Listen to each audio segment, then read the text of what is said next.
kabajamtoota daawwattoota kaayyoftuu jedhu jalatti argamtan hunduma keessaniif iyyuu nageenyi fi jaalalli waaqayyoo bakkaa fi lafa jirtanitti isiniif haa baay'atu jecha akkam jirtu nagaa keessanii baga nagaa naaf taatanii isiniin jedha. Egaa viidiyoo biraatiin deebi'ee dhufeetan jira.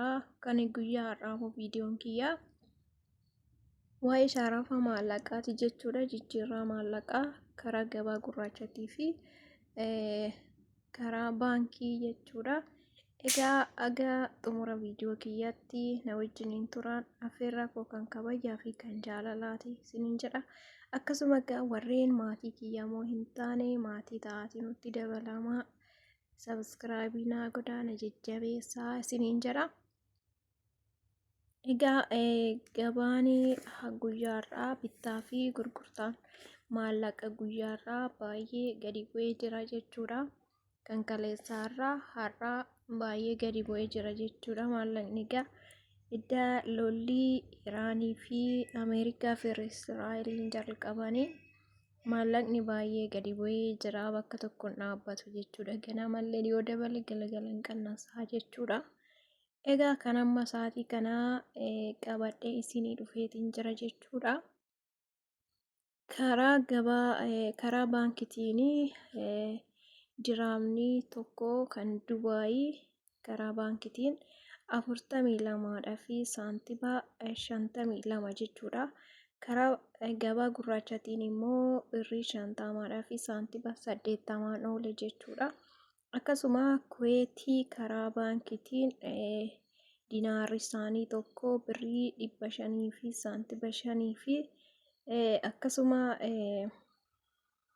52 oole jechuudha. Karaa gabaa gurraachatiin immoo birrii 600 fi birrii 5 fi 94 oole jechuudha kan Kuweetii.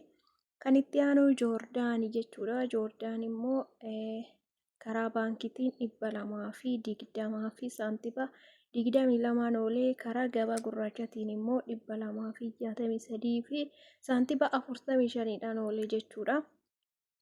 Itti aansuudhaan immoo kan Saawudiiti jechuudha. Saawudii riyaalli tokko karaa baankitiin 41 fi saantiba 62 oolee karaa gabaa gurraachatiin immoo 49 fi saantiba 78 oole jechuudha.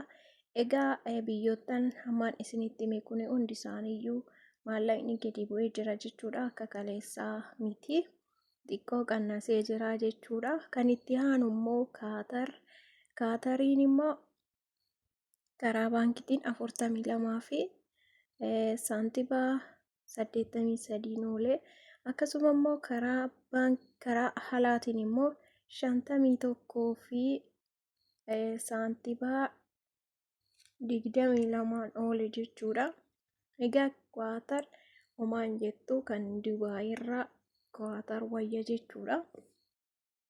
Bareeniin 413 tuqaa 91 oole karaa baankitiin, karaa gabaa gurraachatiin immoo 495 fi saantiba 21 oole jechuudha.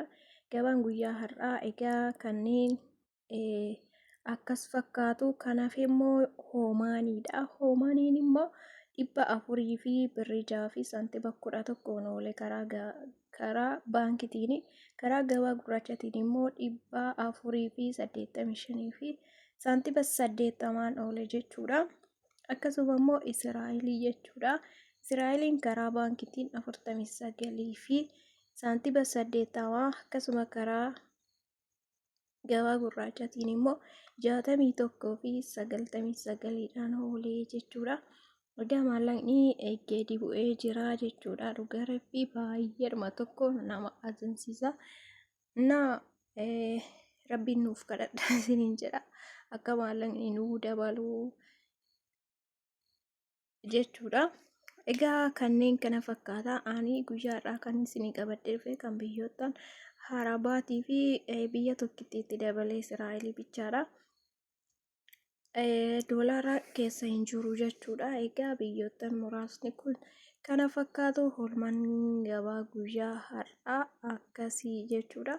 Egaa viidiyoon kun akka irraa hubattanii waa argattan abdii guddaan qaba. Viidiyoo koo piliis sabiskiraayibii naaf godhaa, laayikii naa godhaa, koomentii illee naa barreessaa, waan sirreessu yoo jiraadhe in sirrataa in sirreessaa jechuudha. Kanaaf egaa xumuraatti waan na wajjiniin turtanii na dhaggeeffattaniif hedduu galatoomaa, kabajamaa, ulfaadhaa isiniin jedha. Viidiyoo biraatiin haga deebi'ee dhufutti nagaan naa turaa.